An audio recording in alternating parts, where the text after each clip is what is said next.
Hello and welcome to e-DIRAP interviews. Today our focus is on Myanmar, and we're pleased to have with us Thein Oo, patron of the Myanmar Computer Federation, chairman of the Myanmar ICT Development Corporation, and also chairman of the steering committee for Yangon and Mandalay Computer University's Center of Excellence.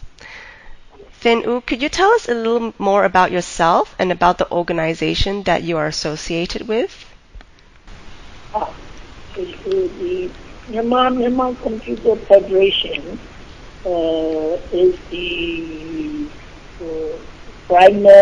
the ICT Federation, which is actually a NGO, but actually we are providing the technical advice to the government. And also we are doing the development of ICT professional and development of ICT industry. And under MCF, we have 3 associations.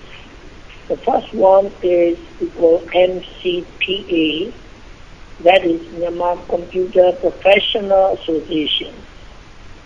And another one is MCIA, Myanmar Computer Industry Association, and third one is MCEA, Myanmar Computer Enthusiast Association. And we also, that is at the national level, we also have the Computer Association, Professional and Industry Association in states and divisions. In Myanmar, we have 14 states and divisions, but we cannot form the computer associations in all states and divisions. We have 8 associations at state and divisions level. Is this clear? Yes, okay. Thank you. Thank you for the introduction. Now, the world is watching the rapid changes in Myanmar.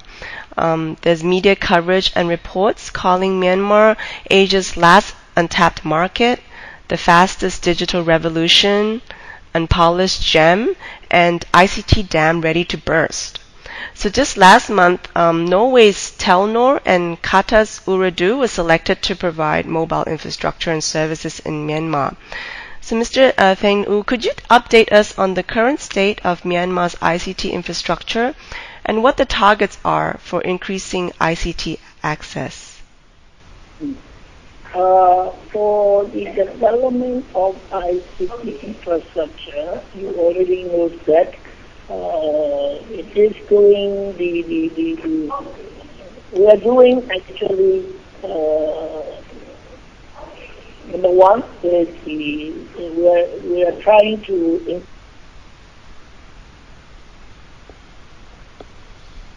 Hello?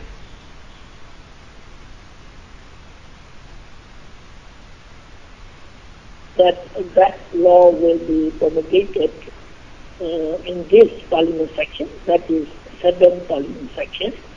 So it is already under discussion. That is one of the key developments. And second one is, of course, while we are developing the legal framework, we are also set the policy that the tele-densities and internet usage must be improved. So Myanmar government has set the target that a tele-density must be 75 to 80% by the year 2015 and 2016. To fulfill this target, the Myanmar government has set up a policy that the telecommunication operators must be privatized, and it must be separate from the government ministry. That means regulators, policy makers, and operator must be separate. That will also include in the law. So So the government is taking the steps that we need the operators, which it should include the international level operators. So they call in. So we have now two, or we can say actually only one operator, that is Myanmar Posts and Telecommunications, MPT. That is government, 100% government. This is government organization. This is the only one operator now.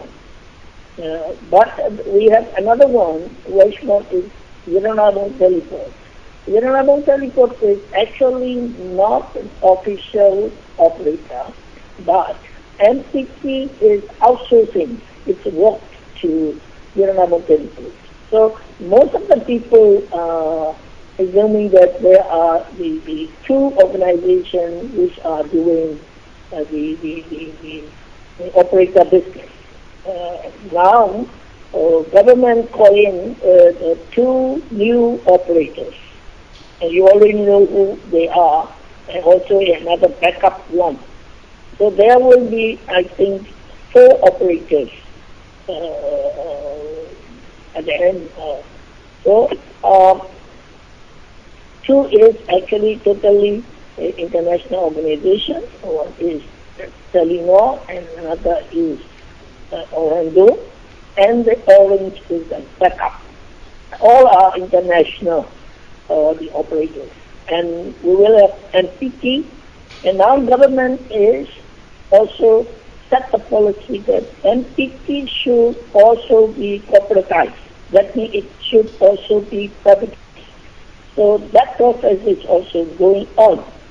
Another one, Yatanarporn Teleport, that one should also be a public company. So I think for the telecommunication infrastructure, the Myanmar government gives very high level of priority, and they are pushing hard that telecommunication infrastructure can be improved.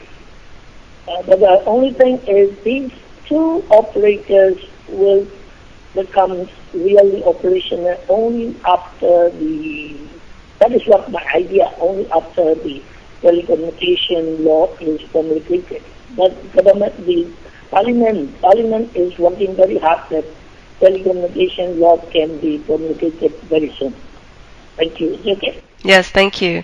Now, to set the stage for this infrastructure development, the growth in the ICT sector, and also the strategic use of ICTs for social and economic development, Myanmar is putting in place a number of policies and legislations, and you mentioned the telecommunications law. Are there any other new or revised policies and legislations that are being developed? Actually, for the time being, we have electronic transaction law, which is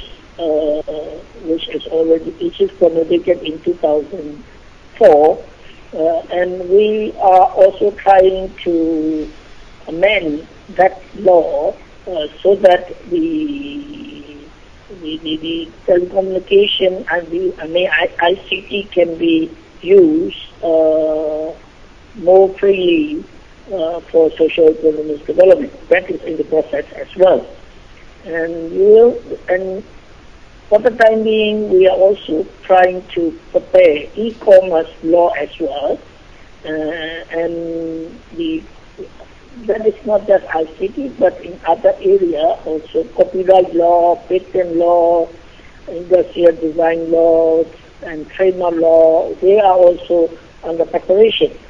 So there are actually, for improving the telecommunication infrastructure, there are a lot of efforts going on. But you must recognize that Myanmar is for changing to the democracy is still very young, just about 2.5 years. So we need to work so many areas in legal infrastructure, not just ICT. So Parliament is very, very busy for that. So we are from MCF, we are trying to help that the government can promulgate more better legal infrastructure for ICT development, and through that the development of social economy. Thank you. Thank you.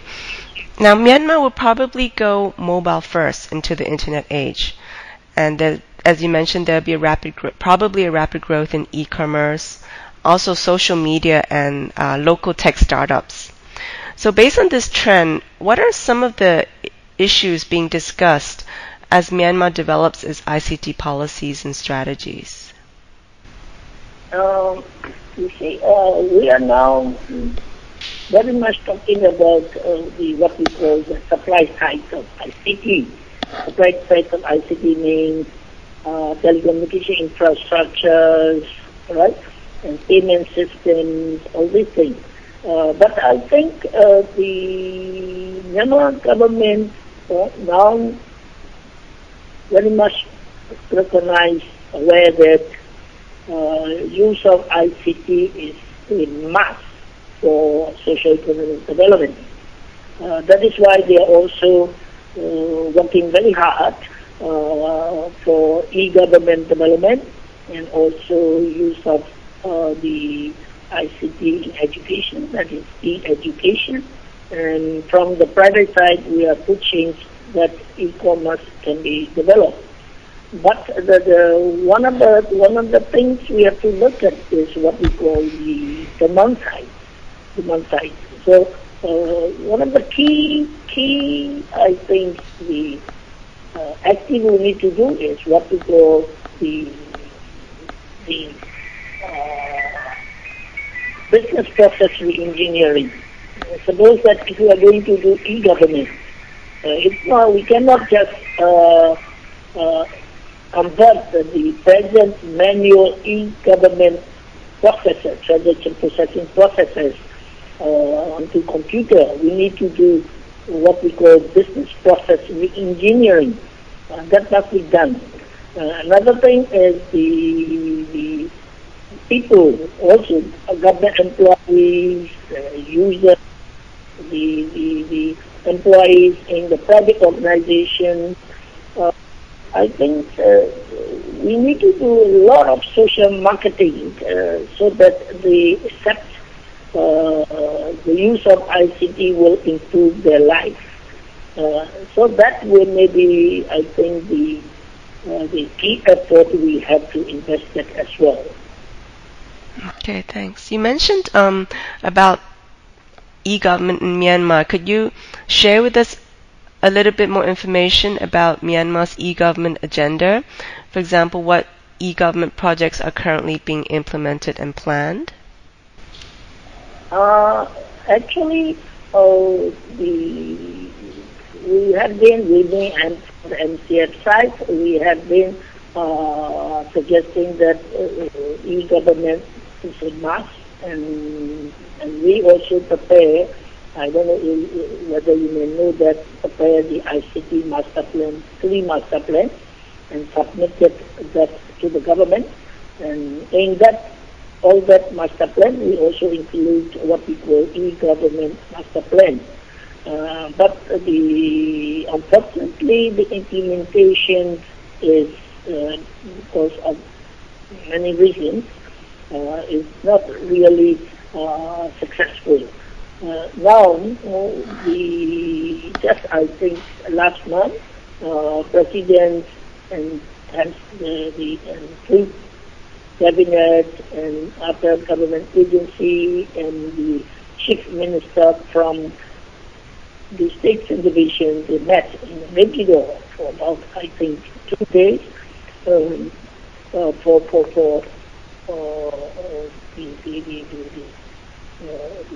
setting up the program for social economic development. They put e-government as an agenda. So the e-government, I hope that government will be putting more effort on e-government. One of the key applications they have to do, of course, they are also starting to do is what we call national single windows. That is, which will be connected to ASEAN single windows, where the export-import procedure, custom clearance, taxation, that will be covered. That, I think, government is putting effort that the national single windows can be implemented. That is one. And of course, all the government agencies now must have their websites. So they have websites. The only thing is there is not very much recognition that the websites must be continuously updated, so that information which is given to the citizens or business people or outside investors must be up to date. That is also the government is now urging those government agencies to make sure that their websites are updated. So that is just an emerging stage. And also government is not directions, we are urging that each state and division has started to develop e-government in their region. So that is local government, the local government computerization, local government use of ICT. For example, here in Yangon division, which is you can say, in terms of economics, it is the most, about 80% of the business organizations are in Yangon, and they have more than 6 million people. So this Yangon division already started what we call e-Yangon. So these are the things which is happening. So the key thing is that e-government is very much well aware by the high authorities, and that is part of the awareness. Now, I think they also have a political will to implement the e-government. Thanks. And how about the use of ICTs to promote better governance? For example, to increase government transparency and promote information sharing. What are the initiatives in these areas? You see, actually, we have suggested that the e-government framework there. Of course, the impact is socio-economic development. But using e-government, we say that these fundamental things, like one is, as you saw, transparency. Another is good governance. That is the planning and budgeting and doing transactions for e-government level must be good. And third one is clean government. That means we should try to reduce the corruption. And fourth is the fair competition, and fifth is what we call inclusiveness. So transparency is one of the key objectives of e-government. That is why we are actually, government is giving the directions that each government agency must have the website, and that website must be up to date. That is actually aimed for transparency. From when citizens or business or investors, if they just go into the government portal and look at the website, they will be able to get whatever information they want to know. We are also preparing what are the laws for concerning each type of business, each type of organization, like that. So transparency is one of the key the objectives of e-government. And you will know that most of the media, newspapers, channels, they have their websites now. So the media is quite free now in Myanmar. So they are actually providing whatever information the citizens, business people, investors will need. Okay, thank you. Thank you for that. I'd like to ask about capacity building and education. Have there been any major capacity building or education initiatives to develop the country's skills in ICT and also in the application of ICT for development? Actually, Myanmar now recognize that Myanmar educational system is not good. And so you will also did that even Aung San Suu Kyi is complaining about the Myanmar education systems, and she is leading to improve the effort to how to improve education. So there are a lot of efforts going on how to improve the not just use of ICT for education, but the whole educational systems. And I think the Parliament will also discuss the education and the legal framework in this section as well. And for ICT for education, there are actually two levels. One is, of course, the user level, and not only two levels, we can say three levels. Another one is professional level, and third one is making sure that all the students have ICT literacy at the middle level. We have primary level that is from grade 1 to 5, and then middle level that is from grade 6 to 9. And we also have the high school level that is from grade 10 to 11. So the government but that is actually not become the official yet. But government on official policy is that at the middle level, that is from grade 6 to 9, all students must have ICT literacy. So that is one of the efforts the government is pushing. And also, Myanmar Computer Federation is helping the teachers, because we need teachers who can teach the use of ICT. So we are providing training for trainers program continuously. So that is one effort. For all the students should have ICT literacy. That is one thing. Another one is the user level training. Even in the government, you say, even in the private organizations, most of the old people, especially old people, they are mostly at the high level of the organization, and they are most of them are not ICT literate. They're going to use ICT effectively. So we are also putting some effort, but that effort, I think, is not very much successful. There is an effort, and also we are trying to improve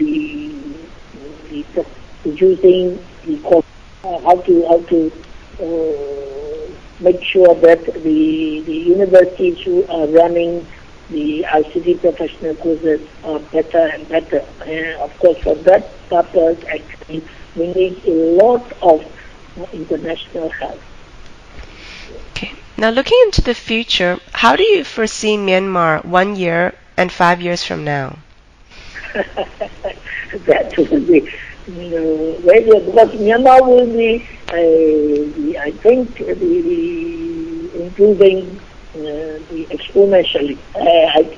Sorry about the boasting. We will be developing fast, because not only the authorities, but also the whole nation want development. So there will be speedy development for Myanmar. So I think within 1 year, you will see that we are doing freedom. We changed to the democracy only in 2011, right? We say we had this the constitutions in 2010 December, but actually the government started only the May 2011. So we are still very young. But initially we try to make sure that the political situation is stable. So that means the legislative, executive, and judiciary, the three branches of government work nicely, and also the media can be free. So initially we do the political, we put effort in political changes. And now this year we are emphasizing on economic development, so socio-economic development. So I think Myanmar will improve considerably within 5 years. Maybe we are expecting that maybe 15 to 20 years we will also reach, I don't know, not a fully developed country. We will be something like newly industrialized country, quite fast. If of course, the foreign investments and foreign technology transfers are coming in, of course. Now, what are the challenges that you'll be expecting, and how do you think Myanmar can overcome these challenges? Myanmar challenges. Yeah. Of course, the first challenge will be no reversal. Right? So we have to make sure that there is no reversal. And of course, as we have said, that we have to make as I said, to make the fundamentals right. That's the other thing. We have to make these fundamental rights. But these fundamentals are not right enough yet. That is good governance. Even if we have to have a plan and budget properly prepared, that is still, I think, need to be improved a lot. And there are a lot of corruption, I think, still now. So we need to have a system where a lot of corruption can be reduced. Like even for the tax collection, export input level, and all areas, there are actually corruptions. And so corruption must be improved. That is a big challenge. And that transparency, I think that is improving. I think it is improving nicely. So I'm quite satisfied with the transparency level now. So it's okay. But still the fair competition is still a problem. Because you see, for the previous government, there are what we call very rich people. People call them cronies. So there are only a few very rich people. But most of the Myanmar people are not rich. I mean, even businesses are very small. So that is the problem. So whenever there is something like opening up or tender, something like that, if the government do not interfere, even they provide a fair competition, it is very much likely that only those rich people will get the tenders. So that are the things. So even fair competitions, what level of fair competitions? That is also a big problem. And final one, as I say, is that is also very much related to fair competition. That is what I call inclusiveness. For the time being, most of the still government big projects or even the small projects are actually